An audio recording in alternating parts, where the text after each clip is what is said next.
The term entry level usually refers to the cheapest and most basic version of a car. Now, while the 540c may be the cheapest McLaren you can buy, it's anything but basic. Its rivals are seriously impressive too and include the Audi R8 and Porsche 911 Turbo. In this price bracket, buyers are expecting a thrilling driving experience, hefty performance and plenty of luxury. Enough, in fact, to make their six-figure purchase usable every day. So how well does the 540c fit that brief? In this video review, we'll tell you what it's like to drive, how easy it is to live with, and how practical it is. Yes, stay with me. And if you would prefer to shop for your new McLaren from the comfort of your own home, go to our new car buying section of whatcar.com, and normally we can help save you some money. First though, let's see what it's like to drive.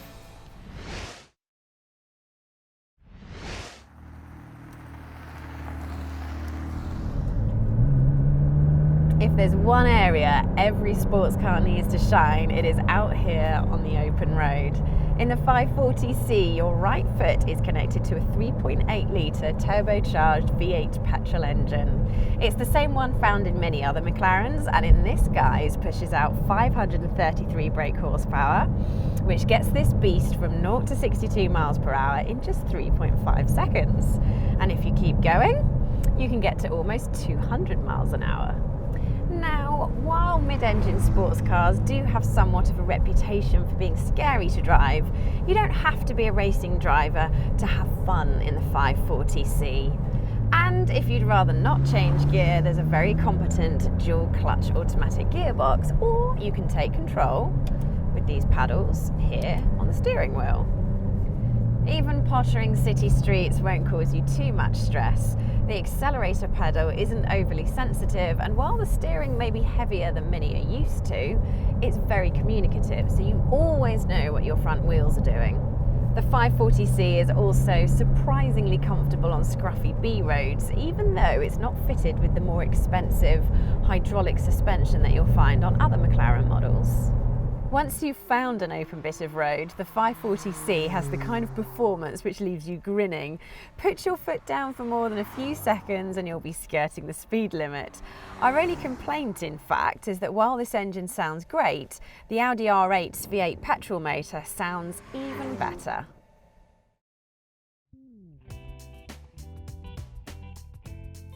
Finding a comfortable driving position should be a doddle, whether you're tall or not so tall, because there's plenty of adjustment in the seat and the steering wheel has reach and rake. The seats are also quite comfortable, so they're good on long journeys, and there's some sideways lateral support. If you're cornering quite hard, you can feel quite snugly in the seat. Forward visibility is excellent. Rear visibility is quite good, but you can spec a reversing camera which is displayed in front of you here. And there are no analog dials. Instead, there's a configurable screen showing the most useful information, which is just below your eye line for the road. The same can't be said for McLaren's infotainment system called Iris, because it sits quite low, so when you take your eyes off the road, you are actually moving them quite far. That said, it's quite easy to navigate, but some of the menu systems are a little slow to respond and the icons are quite small, and you only get 4 speakers with the stereo, so if you like your music, you might want to spec the quite expensive stereo upgrade.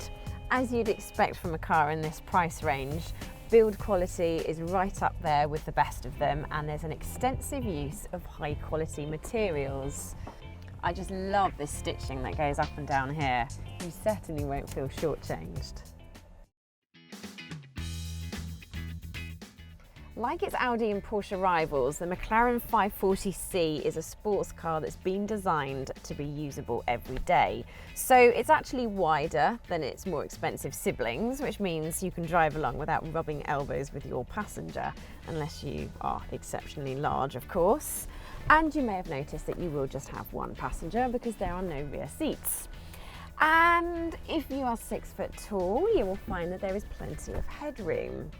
Now I did say stay with me because it is a lot more practical than you might think.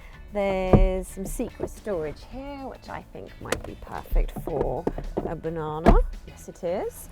There's 2 cup holders here, 2 here, some more storage underneath the armrest, which also has 3 USB ports and a plug socket. So this bottle will probably have to travel in the netting there. Yeah, that's secure.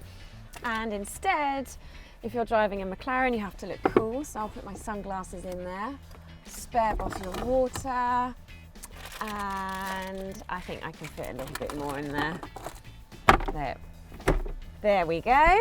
If you're a golf player, you'll be pleased to know that you can put your golf clubs behind these seats. And if I'm driving, there's a little bit of space. So we've got an umbrella there in case it rains. And then you don't get a traditional boot, but what you do get is space in the front to fit a couple of suitcases. Let's be honest.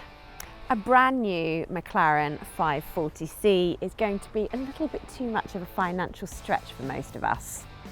Okay, you get niceties for your money, such as climate control, leather seats, and a touchscreen infotainment system, but not many cars are going to leave the factory standard. And if you get blasé ticking on the options list, the price ratchets up dramatically. Although you're not likely to be worrying too much about fuel bills, it's still good to know that the 540C is less thirsty and has lower emissions than most versions of the Audi R8, although a Porsche 911 Turbo is even more fuel efficient.